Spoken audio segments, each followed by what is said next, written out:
socials. So, the man of the hour, Mr. Whyte. What are you saying? Yeah. Big up, bro. Man, big up, man. Big Happy up. to be here. Thank you for coming to the lab. It's a pleasure to have you. You know, watching you play. Listen, me and Jermaine, when we went to the same church, man, and we was on the same rota together. You know, one person plays one service, other play next service or next location, and it was a pleasure to, you know, share the same drums and that. And then now watching each other play, you know, on stages and for big artists, he's like soaring right now. So he will tell you his extensive CV. So Jay, Yes, sir. tell the people, man. Yeah, man. Who you played for, and who you're currently playing for. So I've played for the likes of. I played for the likes of Mabel, Zach Abel, Sam Henshaw, Rita Ora, Emily Sande, and Culture Club, Boy Judgment Culture Club. Mm-hmm. Well, that's only a little touch of, you know, the people. He hasn't said the rest, but anyway, don't worry, we'll get into that. So, all right, before we go to those guys, where did it all start for you? Like most guys, in church. Mm-hmm. Yeah, man, just kind of just saw this massive looking machine and was like attracted to it. Was told from a young age that I reacted to music very positive in a positive manner. And just saw drums and I just latched onto it, and started like playing from like the age of maybe like 3-4, and grew up playing in church whenever I got the chance to play, and from there that's where the origins kind of come from. And you know, you say playing in church now I can vouch for him about playing in church. Like the genres that we played in church was extensive, from your ska to your rock to your contemporary to like the whole in one Sunday, in one session we could play like literally every genre. Classic, we can even run that too, you know what I mean? So that shaped your playing, 100%. It was playing in church, especially as a young age, when you're not exposed to other genres of music. Church was like the space to basically stretch and just try and find your sound with the music that we were exposed to. Because essentially it was all gospel, but just different types of gospel. And man, it was really good. It was really good experience and for me as well, like being one of the youngest of the batch, to watch everyone else, and it gave me an opportunity to kind of like be like a sponge and just soak up how everyone else plays and try and implement that within my own playing and then find my sound. Church was the one, man. I like that, finding your sound. That is very key to a young drummer coming up. 100%. How easy or hard was it for you to find your sound? It was easy to watch, because it wasn't just myself and you. There were about at times there would be like maybe 5 or 6 drummers in the corner who would be watching. Shout out to Michael Smith, who was like the leader of the pack and the guy that watched over us all. It was easy to watch everyone, but it wasn't necessary. It wasn't very easy to, I'd say, implement your own sound, because the church that we were at became accustomed to one particular sound. So you almost had to be like quite spontaneous when you picked your moments. And because church is quite strict, or our church is quite strict, like you had to be on point with what you do, how you play, and because our church was very spontaneous, you had to be very attentive because sometimes you'd be at level 5 and then before you know it, we're at 8.5 and we're just trying to in literally a drop of a hat. literally. So it was really cool for me to like sit and listen. Listening was a massive thing for me before it became practical. Listening and just getting everyone else's perspective on how they played music. Okay. So transitioning from playing or like learning in church and stuff like that, and then now, you know, in the professional world, how easy or hard did you find the transition? At first it was harder going into the professional scene, but when I became more experienced in the professional scene, it made it easier to play in church, because actually it was hand in hand, because church is so spontaneous. It made me be more attentive to what's going on, but because rehearsals or gigs, I should say, in the professional scene are more structured, you just learn the song. Do you know what I mean? And sometimes, like when you're playing in church, you might sing one chorus and it could go on for 20 minutes. You just don't know. Whereas like a set is a set on a gig.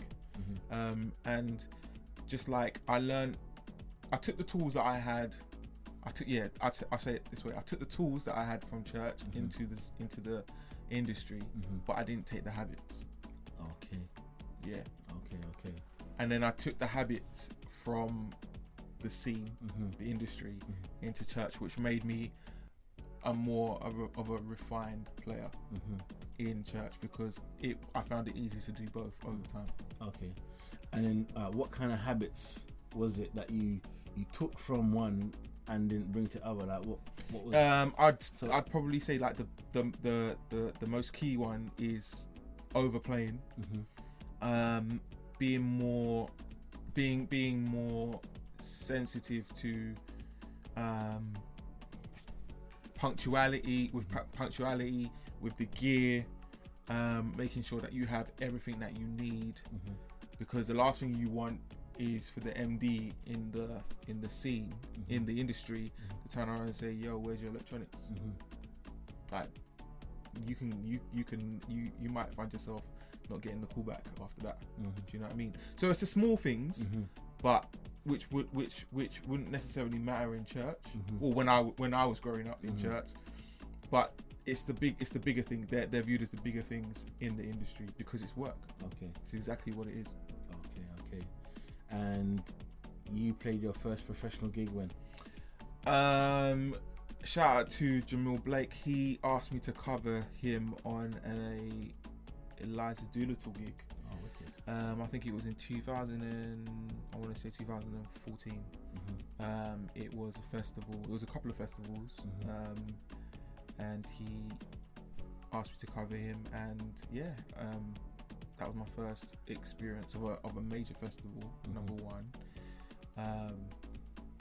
like being in the industry, rehearsing, and shout out to Ginger as well, John Ginger Hamilton, who allowed me to use his kit at that time as well for that project. So it was very surreal. But I think I did all right. Yeah, they called me back, so I was all right. And you're playing big shows now. Yeah, so you must have done something good. Okay, cool. So, all right, what gear do you play? Currently, I'm endorsed by Pearl Drums, Zildjian cymbals, Vitfirth drumsticks, Remo drum heads, drum dots, and I have a deal with Roland as well, electronics. Okay. What about and Big Fat Snare? Oh, Big Fat Snare as well. Bro. Yeah. Can't forget those. Yeah, because they are incredible.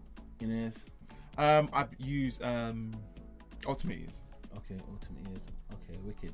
So, tell us about your Pearl endorsement, because you just joined the roster at Pearl.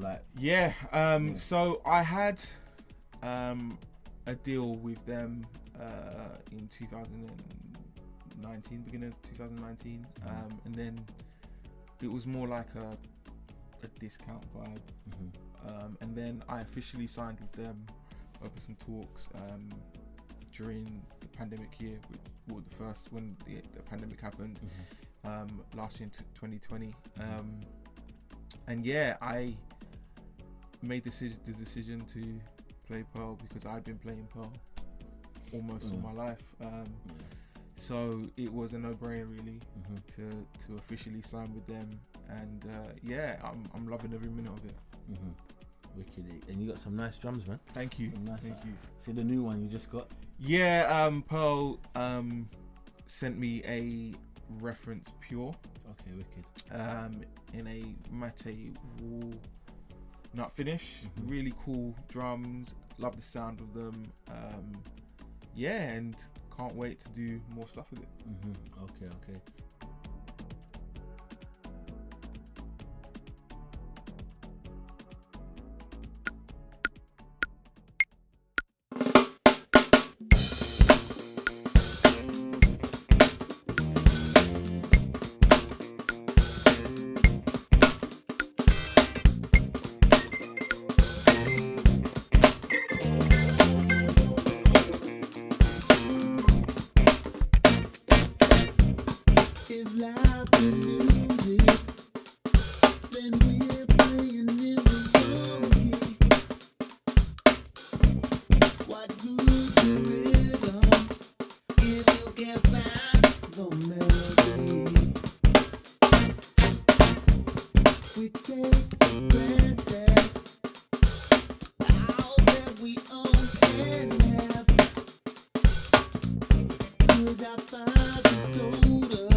All right, so give us an embarrassing moment. Ooh. On or off stage. 2019. I'm on tour with Emily Sunday. We're away in, I think it was in Berlin. We're on tour. We was away for about 3 months, and and I was asked to just for maybe like a week or two, just to fill in for the tour manager at the time, and just take on his role. And we'd done the show, and we went back to the hotel to collect our belongings. And I'd forgotten one thing. And usually as the acting tour manager, you do the head count for the bus. So I've done the head count, and then I've realised that I've forgotten something at the desk in the hotel. So something of yours. Yeah. So I've quickly got off the bus. Like, everyone's on the bus, bar me. So I've quickly got off the bus. By the time I've gone to the receptionist and come back out, the bus is gone. And I'm like, Cardinal sin, don't miss the bus, bro. And then obviously, like, it's worse because I'm acting tour manager, innit? So I'm like making calls. Everyone's like, so you know, it's like after the show, everyone's tired and they're just trying to wind down. Nobody's picking up their phones. So with the thing about Berlin, like, their streets, like their off-road, like main road streets, are very tight. So it's always harder for like big tour buses to like circle around and blah blah blah blah blah. So I've called the driver and I'm like, "Yo, driver, come get me." And then he's come round maybe like 15 minutes later. By the time I've opened the door, everyone's just looking at me like sideways, and I was just like so embarrassed. And like Emily came down as well, and she was like, "Really, TM? Really? You're supposed to be looking after us, and you got left off the bus." I was just like, "Yeah." So yeah, that was really embarrassing. That's probably like my most embarrassing. Have you ever missed a plane? Yes, but not because it was my fault. Okay. Yeah, funny story. We did a gig. I did a gig with some friends in Stuttgart, same country, Germany. And because Stuttgart is quite a small city, we had to get a plane to another city to get home. And it's really weird because that particular city had 2 airports. So we get in an early flight to get the flight home. And the driver drives to the wrong airport. Yeah. And because it was like all of our backs at the time, like we're talking like maybe in 2011. We didn't have enough money at the time just to pay off to get another flight, and all the flights were full anyway. So we had to drive from Germany home. It was crazy. That'd have been alright though. It was alright, but how many people was in the car? On the vehicle? I think in the end there was like 3 loads of cars. Oh shit. Yeah, so it was like, and we're all young, innit? So we're all shook, and we're driving on the wrong side of the road. So we're that's problematic, especially on the motorway. Yeah. and as well, like, it's the middle of the night, so we don't even know, and we haven't got anywhere to stay, so we've just literally got to get to the car rental and just do it. Just do it. But yeah, it was cool, man. In the end, it was a laugh. Yeah. But yeah. Okay, so what's your favourite venue you played at? Ooh, favourite venue.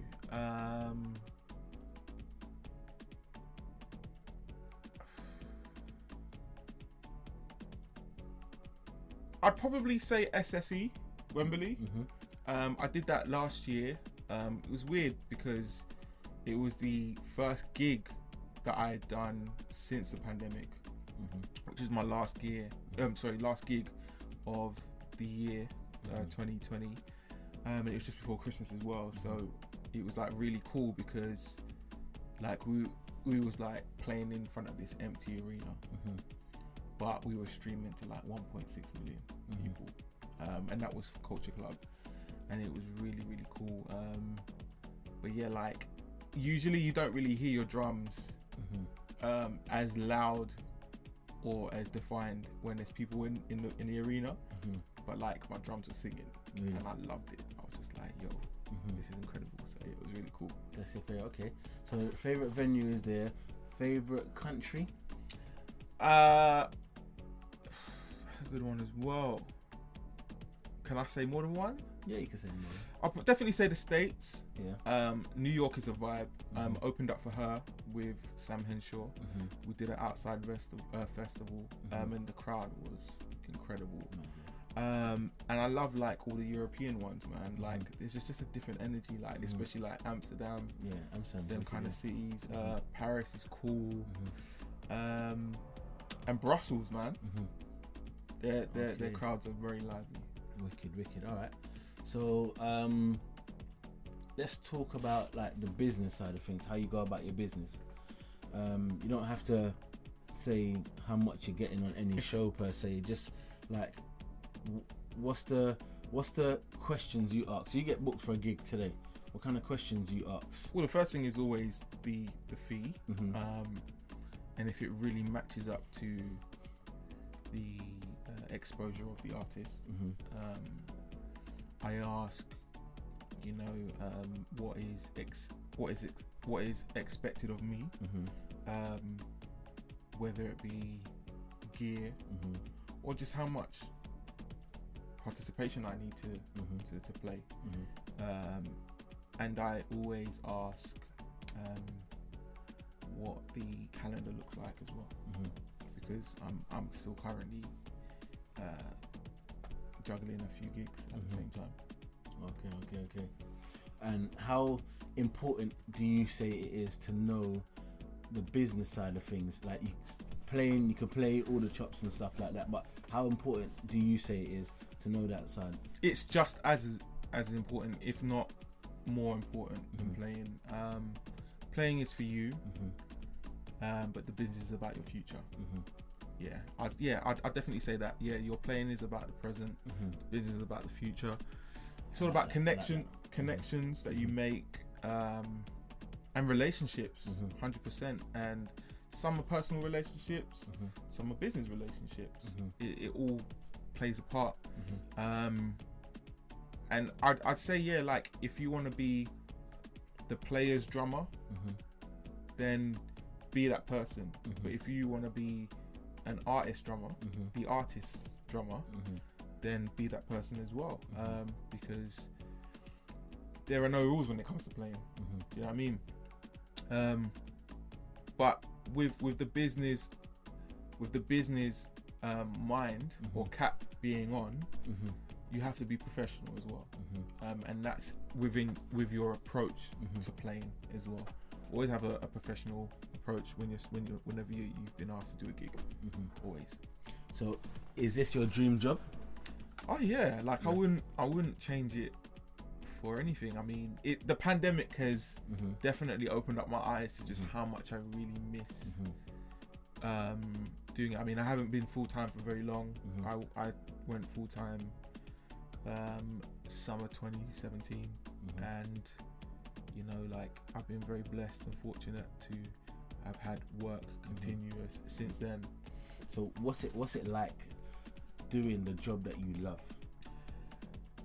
It helps me to get up out of bed a lot easier, and I've almost become very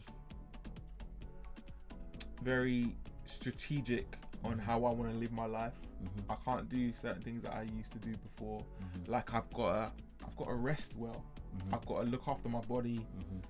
I've got to eat right. You know, when it's fun time, it's fun time. You can have fun. You know what I mean? But when it comes to your job, like you want to be as professional as possible, and you know, some will say it's not about the money, but it definitely is. Like you're living this life to survive. Do you know what I mean? And you want to do what's right. And for me, like, I don't know about anybody else, but I want to create a legacy. Yeah. Okay. My own legacy. Do you know what I mean? I don't want to be like other drummers, but there's nothing wrong with comparing.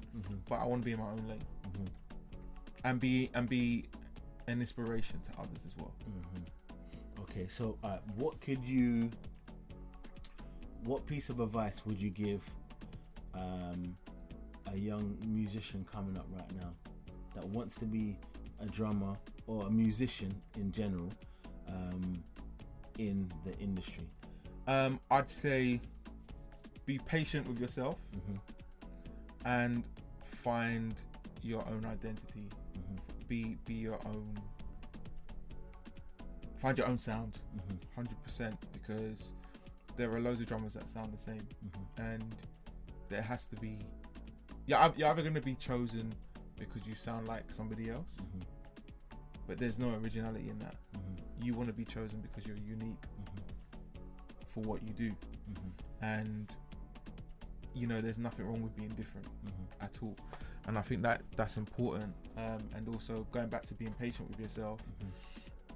Whether it be the practicality of playing, don't rush your journey. Whether it be, you know, you sorting out your gear, there's nothing wrong with playing second-hand gear. Nothing wrong with that at all. Number, like I'd think of like a number of situations where I thought that I had to be endorsed.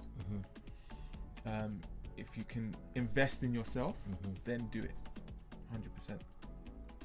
Wicked. You hear that, guys? That's wise counsel from, you know, Jermaine. Make sure you invest in yourself. That's definitely important, and stay prepared. I mean, be patient. It will come.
do you practice?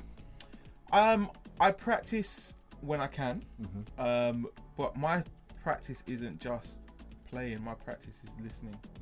I always take time to try and find new music. Music is what influences my playing, and also my lifestyle influences my playing. But yeah, like I do use my practice time to be as creative as possible, whether I'm writing music or I'm just literally sitting behind the kit. Who do you listen to? What kind of? I listen to loads of different music. Gospel is always going to be at the forefront of that. I've like developed a love for soulful house, and Afro house as well. Just for the vibe and for the feel, just love it. Like programmed drums, that's really big for me at the moment. And also, I always tend to like revert back to old gigs that I can find of influential drummers on YouTube or just old CDs or whatever. I said CDs, wow. But yeah, like literally like vinyl stuff, all the old stuff that may not be available online. Okay, so what can we expect from you now, 2021 onwards, as we're coming out of this lockdown period and stuff like that? Yeah, so with the tracks that I played, I played a couple of original pieces. The Zealots, who I'm a member of, shout out to Alwyn Steele, who's the captain of that ship. So yeah, like I've just been doing loads of original music. We've been in the studio. A couple of the tracks of our new tracks of our project will be dropping very soon, in the coming weeks actually. So yeah, like it's just really going to be that, and things are looking to be opening up again for the industry, so I'll be doing what I can do. Is the diary looking full at the minute? Yeah, it looks pretty good, with precaution that things are gonna happen. So yeah, it's looking good, and I'll be doing more content for Pearl and Zildjian, the endorsees. So yeah, and at Subfrantic as well, which is where I do all my content. Shout out to Steve and the crew. I'll be doing content for them as well. So yeah, wicked. So any socials? Where can we find you? Where can people ask you questions? Yeah, you can find me on Instagram, Facebook. Yeah, like I've got on my bio on my Instagram, there's a link tree, so you can just contact me through there, or just you can DM me on Instagram. My Instagram is Jermaine_Whyte, and that's White, WHYTE. Yeah, I'm about. Just give me a shout. If I don't get back to you right away, I definitely will. At some stage. Well, thank you for being in the lab. Welcome, it's a pleasure bro. to have you. Thank you for having me. Pleasure to watch your journey from the start to where it is currently now. Sounding fantastic as always. Guys, Jermaine Whyte, like I said, he is literally storming through right now, playing for a load of great artists, and he's sounding amazing as well. His gear sounding good. And exactly what you said today about being professional, that you could see that throughout. If you follow him on Instagram or on any of the socials, you'll see how he conducts himself as well. And he's a great guy to look up to as well. So I could again say thank you for being here. Thank you, bro. It's a pleasure. Much love. Like, share, subscribe. Please tell a friend to tell a friend to tell a friend, and their granny too, because granny might be interested. Big up granddad too. Trust me. Have a good day. Enjoy, man. Peace. Peace.